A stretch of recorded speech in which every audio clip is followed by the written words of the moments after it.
안녕하세요. 시인 수필가 하태무의 책 읽어주는 여자 그 112번째 시간이 되었습니다. 너무너무 뜨겁습니다. 이렇게 더운 날에는 시원한 얼음이나 갖다가 수박과 함께 화채를 해 먹어야 될 것 같습니다. 그늘에서 여러 가지 복잡한 생각들이 나더라도 시원한 여러 가지를 생각하시기 바랍니다.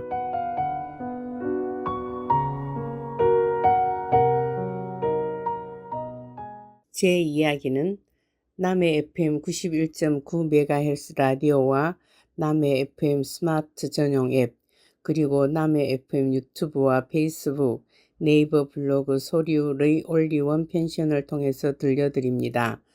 남해 방송국에서는 매주 금요일 저녁 8시부터 30분간 진행됩니다.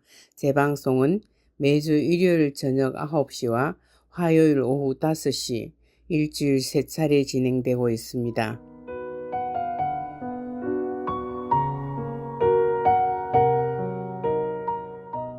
오늘은 일신문학 회원인 진혜정님 시조집 루트 안의 2층집 중에서 한 편을 낭송해 드리겠습니다. 진혜정은 진주에서 태어났고 진주여고 진주교육대학 인제대학 교육대학원 국어교육학과를 졸업했습니다. 1993년 경남신문 신춘문예로 등단하여 시조집으로 돈키호테가 머무는 여관, 루트 안의 2층집 등이 있습니다. 진주시조, 일신문학회, 가야 여성문학회, 김해문협, 경남문협회원으로 활동 중입니다. 오인태 문학평론가는 말합니다. 시조는 절제의 미학이다. 그렇다고 절제의 강박에 사로잡히지는 않는다. 얼마든지 박격의 자유와 시적 상상력을 발휘한다. 오히려 절제함으로써 여백을 독자의 몫으로 돌린다. 진혜정의 시는 조신하고 정제되어 있는 듯 하면서도 고루하지 않고 자유분방하기까지 하다. 그리고 문학박사이며 평론가인 김복근 선생은 이렇게 말합니다. 진혜정의 시조는 날끝 그대로의 싱싱한 삶의 서사를 통해 중요한 가치의 메시지를 시사한다. 시조에 나타난 그의 삶에 대한 서사는 자신에게 찾아온 어떤 상황을 자신의 체험과 진솔한 삶의 의미를 알레고리로 드러낸다. 서사가 있는 시조는 청자의 눈길을 끌게 하고 이를 통해 화자는 자신의 경험을 숙성하여 발효한다. 자신이 살아온 삶의 현실을 직시하면서 안쪽에 있던 자리를 내주고 하늘나리꽃 같은 당신이 덜 외로웠으면 좋겠다고 한다. 코피가 터져 꽃물 뚝뚝 흘리며 냉정한 상대를 보면서 자신의 열정을 태운다. 솔바람 같은 그대는 관역처럼 멀리 있지만 자신이 체감한 그리움과 자연스럽게 융합하여 자기 작품에 대한 이해를 돕게 하는 묘한 마력을 보여준다. 도서출판 상상인에서 출판한 이 책 루트 안의 2층집에는 총 4부로 58편의 시조가 실려 있습니다. 그중 100페이지 있는 표제시 루트 안의 2층집을 읽겠습니다.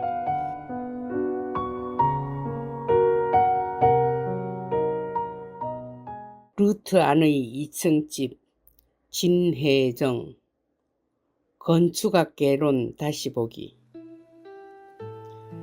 영화를 보는 내내 그의 공식이 궁금했다. 슬픔에도 증명이 필요한 것인지 친구는 우는 나에게 이유를 물었다. 어떻게 식을 세워야 풀이가 가능할까? 사랑일 때 사랑을 모른, 이별일 때 이별을 모른, 20살 철없는 내가 방정식을 풀고 있다. 초록대문 정릉 한옥 짝퉁 옷 건축 모형 어떤 개수를 대입해도 해답이 멀리 있다. 똑똑똑 루트 안의 2층집 물음에 물든다. 다시 금강산으로 갑니다. 환경요원 배수연은 계속 나에게 질문을 합니다. 자기 집은 딸만 둘이고 우리 집은 아들만 둘이라는 이야기로 아들만 둘이니 재미가 없다고 내가 말했습니다. 며느님을 딸로 생각하시면 되잖아요. 그래요. 그러나 그 일은 노력이 필요한 거지. 늘 바쁘게 살고 있는 나가 사는 큰아들 부부를 잠깐 떠올렸습니다. 배수연은 효성이 지극한 딸인 것 같았습니다. 부모님 연세가 얼마나 되셨냐고 물으니 22살 난 자기가 큰딸이므로 50살 남짓 되셨다고 했습니다. 한참을 이야기하며 지름길을 마다하고 꼬부라진 자동차 길을 따라 버스가 있는 곳까지 함께 걸어 내려왔습니다. 같은 조원인 남자친구는 나와 정답게 이야기를 나누는 것을 보고 멀찍이 앞서서 걸어가고 있었습니다. 이야기를 한참 나누고 내려오니 목이 몹시도 말랐습니다. 단 둘만 있으니 밀감 하늘쯤 나누어 먹어도 좋겠다는 생각이 들어 등에서 배낭을 벗어 내렸습니다. 밀감 하나를 꺼내어 배수연에게 갖고 있으라고 주고 다시 배낭 지프를 올리고 어깨에 메고 보니 어느새 배수연의 손에 밀감이 안 보였습니다. 순식간의 일이었습니다. 그녀는 그 밀감을 호주머니 안에 얼른 넣어버린 것입니다. 어머니 아버지 생각이 나서 도저히 그녀의 목구멍으로 넘어가지 않을 것 같았는지도 모릅니다. 나는 모른 척 그냥 그렇습니다. 그녀는 대학 이야기를 하면서 한 총련의 방북 사건 이야기도 꺼냈습니다. 나는 연변대학 학장 전판영 교수의 말을 인용하는 것으로 대학 이야기를 비했습니다. 연변동 포들을 중국으로 시집간 딸로 비유하더군. 그 학장님은 중국 동포들은 친정 부모들이 서로 싸우고 이혼을 하여 남과 북에서 으르렁대고 있으므로 시집간 자신들이 위상이 말이 아니라고 친정이 잘 살아야 시집간 딸이 힘이 있는 것 아니겠느냐고 그렇게 말하셨어. 그분은. 배수연은 눈물을 글썽이며 그 말을 듣더니 매우 감격하며 내게 솔직하게 말해줄 수 있느냐고 하며 어느 나라 지도자가 가장 훌륭하다고 생각하느냐고 물었습니다. 멀리 버스가 보였고 대부분의 여행객들이 내려와 있는 것이 보이는 장소였습니다. 순간 가슴이 서늘해졌습니다. 러시아 여행 때의 박미하일 교수, 백두산 여행 때의 연변대학 교수들의 말과 행동에서 번뜩이던 고질화된 공산주의를 그 어린 22살의 처녀에게도 느낄 수 있었습니다. 그 나라에 안 살아본 지도자에 대해서 말할 수 없고 내가 살고 있는 곳의 대통령도 완전히 좋다고는 말할 수 없지. 세계 어느 곳도 완전히 좋은 나라는 없는 것이 스웨덴 같은 복지국가는 여행자들에게까지 공짜로 병을 다 고쳐준다는데 노인들은 데모를 한대요. 그래도 지도자는 잘 만나야 되지요. 그럼 그렇고 말고 지도자를 잘 만나야지. 그러나 삼황 오제 시절의 태평시대에는 임금이 누군지 몰라도 잘 살았다더군. 그런 얘기를 하는데 버스 있는 곳까지 다 왔습니다. 3시가 다 되어 있었고 배도 고팠습니다. 기사 아저씨의 도움으로 도시락을 데워 먹고 버스는 온정리 온천장에 닿았습니다. 약 1시간 반 동안 온천을 하기로 되어 있었습니다.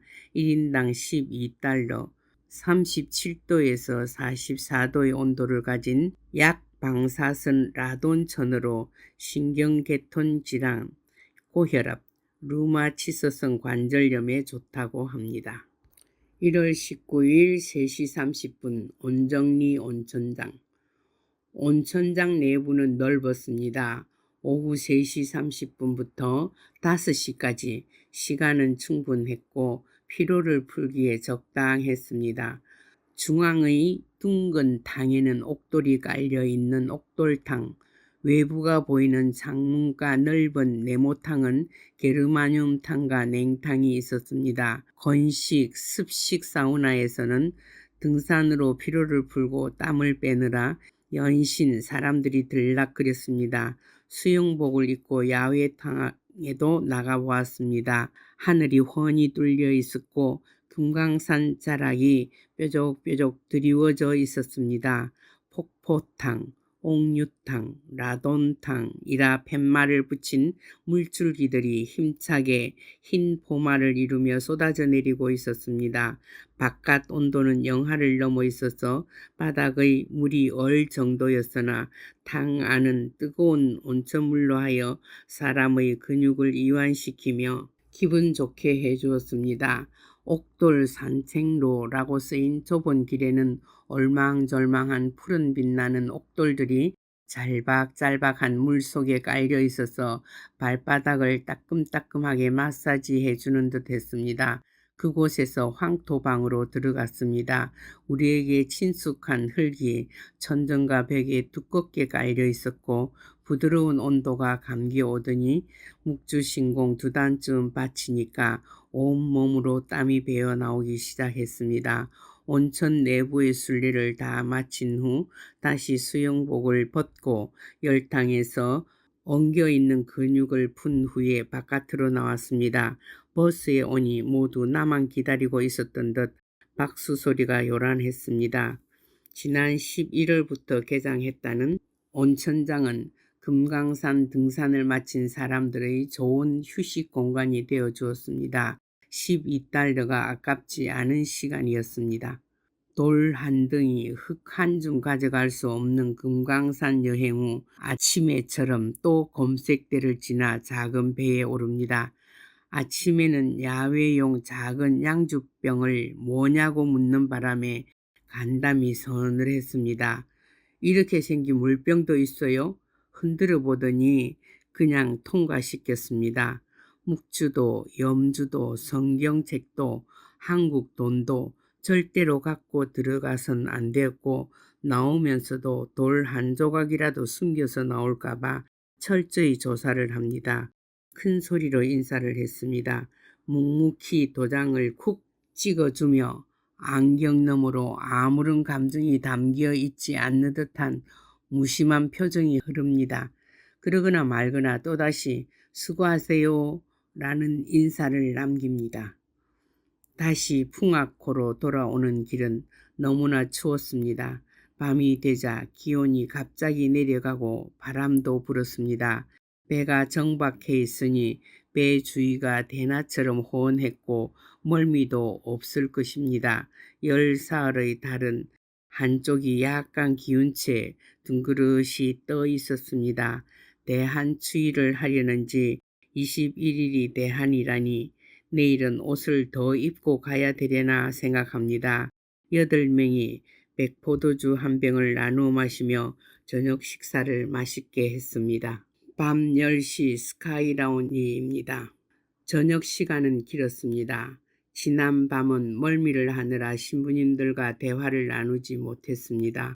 신자로서 신부님과 함께 시간을 갖는 것은 은총의 시간을 나누는 것입니다. 저녁 10시 내일 구룡폭포 등산을 위해 쉬고 계신 김 신부님과 이 신부님을 제외하고 박 신부님, 정 신부님과 함께 자리를 같이 했습니다. 오랜 유학 생활에 익숙하신 박 신부님은 교수 신부님으로 본당 일도 맡아 하시고 병원장이신 정 신부님은 환갑을 지나셨지만 매우 건강하셔서 겨울인데도 내의도 입지 않으십니다. 모두 금강산 여행 때문에 처음 본 분들인데도 옛날부터 익히 알고 있던 사이처럼 편안합니다. 걱정이 앞서는 것은 남편이 사진을 찍느라 대열에서 떨어지면 신부님들이나 다른 사람에게 스트레스를 줄 것 같아 나는 늘 마음이 불안합니다. 사전에 그런 이야기를 했고 낮에 보았던 금강산 이야기, 환경요원과 보초선 군인들의 장화 이야기, 장갑 안 낀 붉은 언손의 모습들, 깜깜한 동네 이야기를 하며 환경보호 차원에서 이런 철저한 통제는 매우 긍정적이라는 이야기도 나눴습니다. 이렇게 하지 않으면 한 번에 몇백 명의 관광객이 버리는 쓰레기, 맥주병들로 하여 금강산은 몸살을 앓게 될지도 모릅니다. 이야기는 끝없이 흘러 밤 12시를 넘어서 각자 방으로 들어왔습니다. 어제와는 달리 창밖이 너무 혼해서 달을 보는 흥취는 없는 듯 했고 구름도 많이 끼어 별 하나 보이지 않았습니다. 만남의 기쁨. 여정의 기쁨에는 만남이 으뜸이죠. 옥깃을 스치어도 인연이라 하였으니 이 좋은 금강산 길에 길동무를 얻었어요.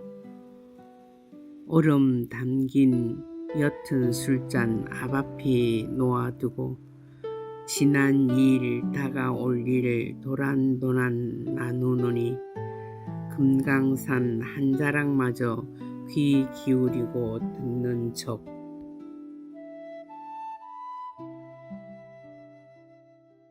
1월 20일 새벽 5시 구룡폭포로 등산하는 날입니다. 구룡폭포 코스는 장전항에서 온정리 신계사터 주차장을 지나 목랑관, 양지대, 상록수, 금강문, 옥류동, 무대바위를 거쳐 연주담, 비룡폭포에서 상팔담으로 갔다가 구룡폭포로 가는 14.6km의 거리입니다.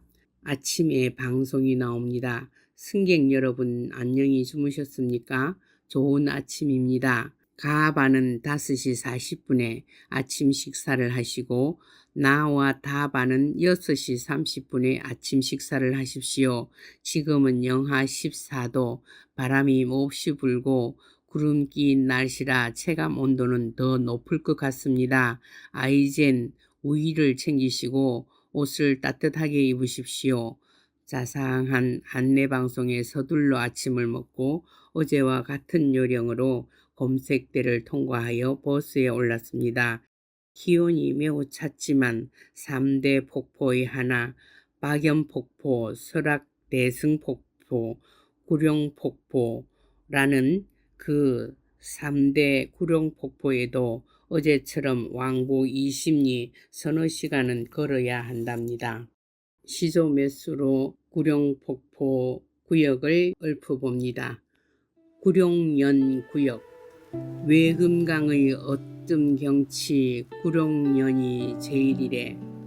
신계동, 옥류동, 구룡동의 골짜기엔 선녀들 놀러왔던 곳, 신비함이 감도는 곳.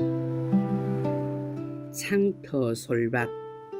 아름드리 적송들이 숲을 이루어 장관이다. 창대리 마을 전설 솔밭 사이 숨겨두고 무술도 연마하던 곳 곡창 있던 창터 솔밭. 수정봉과 바리봉. 각양각색 수정들이 바위에 박혔는 듯 둥그러한 통바위가 바리를 엎어둔 듯 온전히 지나는 골목 지켜두는 바위 2개. 9시쯤 신계사를 지납니다. 신라 법흥왕 6년 보문조사가 창건하였다는 이 절의 이름은 원래는 신계사 계곡사자였는데 절 옆을 흐르는 신계천에는 연어의 도래지로서 알을 낳기 위해 개울을 메우면서 올라오는 연어떼를 잡느라고 사람들이 떼를 지어 몰려들었다고 합니다. 이런 살생은 성령의 참된 뜻을 더럽히는 것이니 연어를 보내지 말라고 동해의 용왕에게 보문조사는 편지를 보냈는데 그 다음부터는 이 신계천에만은 연어가 올라오지 않는다 하여 신계사라 했다는 이야기가 유점사 본말사지 신계사편에 적혀 있다고 합니다. 또 금비록에는 새벽이면 정성껏 불공을 드리는 한 스님의 정성에 담복하여 부처님이 매일 같은 시간에 닭을 울게 해서 시간을 알려주었다고 닭개자를 써서 신계사라 했다는데 몇 번의 중수를 거쳤으니 1951년 6.25로 완전히 타버려서 지금은 3천 석탄만이 버스가 지나가는 저편 오른쪽 멀리에서 쓸쓸히 옛날의 번성을 말해주고 있었습니다. 푸른 이끼를 덮고 둥글게 서 있는 부도군들도 지나며 세월의 무상함을 느껴봅니다. 유기몽 조장은 종이 배고픈 줄도 모르고 가마타며 금강산 유람을 즐긴 조선조 선비들 때문에 금강산도 식후경이라는 종들의 입에서 나왔다는 말의 유래를 들려줍니다. 믿거나 말거나 온정리 마을 입구에는 심장을 바치자 어머니 조국에 라고 써 붙여두었더니 신계동 입구에는 가는 길 험난해도 웃으며 가자 라는 현수막이 붙어 있었습니다. 금강산에 관광 온 유람객들에게는 적절한 말일지도 모릅니다. 그러나 험난하기는 정말 험난한 그네들의 삶의 길, 과연 웃으며 잘 나갈 수 없기에 역설적으로 저리도 크게 써서 붙여두지 않았을까요? 구룡폭포까지 길이 험해도 웃으며 나갈 결심을 해봅니다. 장전항에서 버스로 14.6km, 주차장에서 구룡폭포까지는 걸어서 약 4km를 갑니다. 옛날에 냉면집이었다는 목란가는 눈을 뒤집혀 쓰고 굳게 커튼이 드리워져 있었습니다. 우리나라의 이만한 경관 속 음식점이라면 아마 줄을 서도 한참을 서서 차례를 기다리고 있어야만 얻어 먹을 듯한 계곡 옆의 좋은 자리였습니다.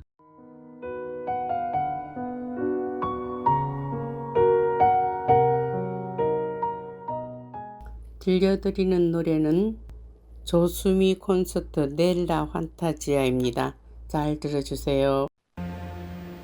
Nella fantasia,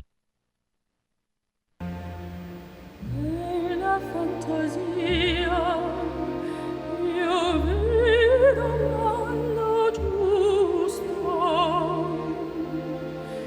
di tutti vivrà in pace e in onestà. Io sogno d'anime che sono sempre libere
dem